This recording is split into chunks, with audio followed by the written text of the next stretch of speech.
दोस्तों नमस्कार। आप सभी स्टूडेंट्स कक्षा 10वीं वाले का बहुत बहुत स्वागत है। यहाँ पर आपको मैं आपका सब्जेक्ट है प्लम्बर सामान्य व्यावसायिक शिक्षा कक्षा 10वीं एमपी बोर्ड। इस सब्जेक्ट के आईएमपी क्वेश्चन जो आपकी एनुअल एग्ज़ाम आपकी जो वार्षिक परीक्षा है इसमें पूछे जाने की जो संभावनाएं से संभावित प्रश्न आपको इस वीडियो के माध्यम से मैं सभी बताऊंगा। तो आइए स्टार्ट करते हैं व्यावसायिक शिक्षा कक्षा 10वीं के अति महत्वपूर्ण प्रश्नों के उत्तर। देखिए, इसमें आपका पहला क्वेश्चन है, बोल्ट के आंतरिक भाग को काटने के लिए निम्न में से किस उपकरण का उपयोग किया जाता है। तो यहाँ पर एक बात मैं आप लोगों को बता देता हूँ, आंतरिक भाग को काटने के लिए किसके, बोल्ट के, तो यहाँ पर एक कटर जो होता है उसका उपयोग किया जाता है। तो यहाँ उत्तर में आपको कटर बताना है, ठीक है। नेक्स्ट आप क्वेश्चन देखेंगे, यहाँ पर देखिएगा, चिसेल थ्रेडिंग मशीन का उपयोग के लिए किया जाता है। तो एक पाइप में एक छेद बनाने के लिए किया जाता है, ठीक है। तो यहाँ पर आपको उत्तर लिखना है ऑप्शन नंबर फर्स्ट वाला, ठीक। अगला प्रश्न आप देखेंगे, यहाँ आपको दिया है क्वेश्चन नंबर 3। क्वेश्चन नंबर 3 में क्या दिया है ये आप समझेंगे। पाइप कटिंग के लिए निम्न में से किस विधि का उपयोग किया जाता है। तो एक तो प्लास्टिक ट्यूबिंग कटर का उपयोग भी किया जाता है इस विधि के माध्यम से भी, व्हील कटर के माध्यम से भी, और लोहे काटने की आरी का माध्यम भी होता है। ये पाइप काटने में काम आते हैं। उपरोक्त सभी आपका करेक्ट आंसर होगा। इसके बाद में नेक्स्ट क्वेश्चन देखेंगे आप सभी, यहाँ पर है, एक नल का उपयोग करके थ्रेड को काटने की प्रक्रिया को कहा जाता है। तो एक नल का उपयोग करके थ्रेड को जो काटने की जो प्रक्रिया है उसे क्या कहा जाता है। तो उत्तर में टेपिंग लिखेंगे आप, जो कि आपका ऑप्शन नंबर फर्स्ट है। टेपिंग आपका करेक्ट उत्तर हो जाएगा।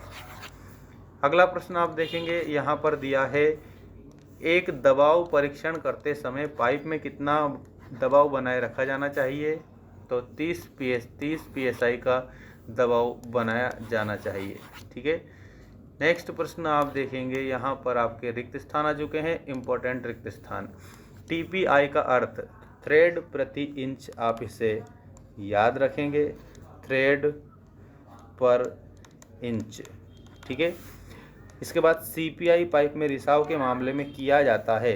तो यहाँ पर धुआं परीक्षण किया जाता है। क्या किया जाता है, धुआं परीक्षण।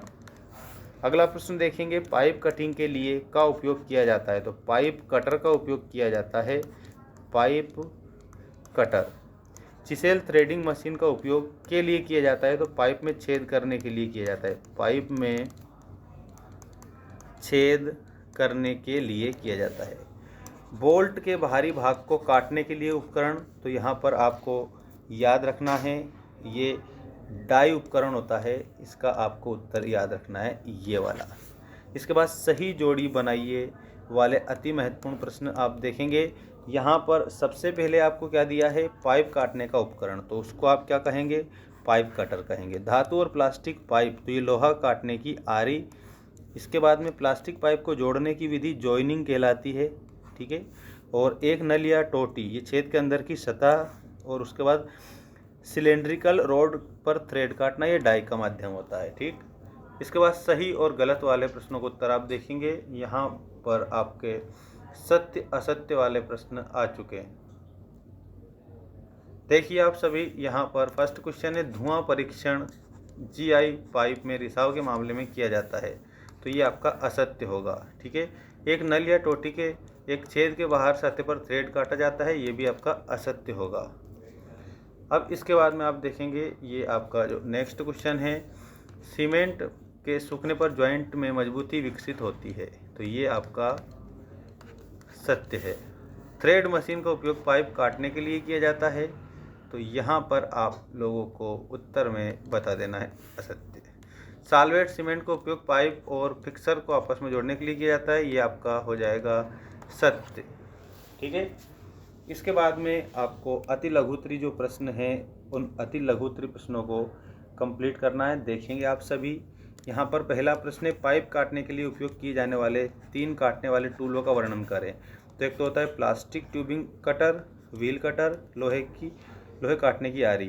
तो यहाँ पर पाइप काटने के लिए उपयोग किए जाने वाले सामान्य टूल ये इस प्रकार हैं, इसमें आपको याद रखना है।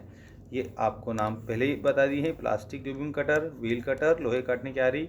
इसमें मुख्य रूप से इसका उपयोग किया जाता है। अब देखिए धुआं परीक्षण क्या है। बिल्कुल बेस्ट और मोस्ट इम्पोर्टेंट क्वेश्चन है आपका ये परीक्षण सीपीआई पाइप में रिसाव के मामले में किया जाता है। ये पाइप के नीचे धुआं निकलता है, लीक हुए हिस्से से धुआं का पता लगाया जा सकता है और यदि कोई हो तो। और धुआं परीक्षण दरारें टूटने का पता लगाने के लिए पाइप के बंद सिस्टम पर भौतिक परीक्षणों में किया जाता है, और जहाँ पर खराबी होती है वहाँ धुएं के गुच्छे बनते हैं और थ्रेड प्रति इंच का निर्धारण जो है वो भी इसमें हो जाता है। ठीक है, इस प्रकार से आपको याद रखना है इसका उत्तर।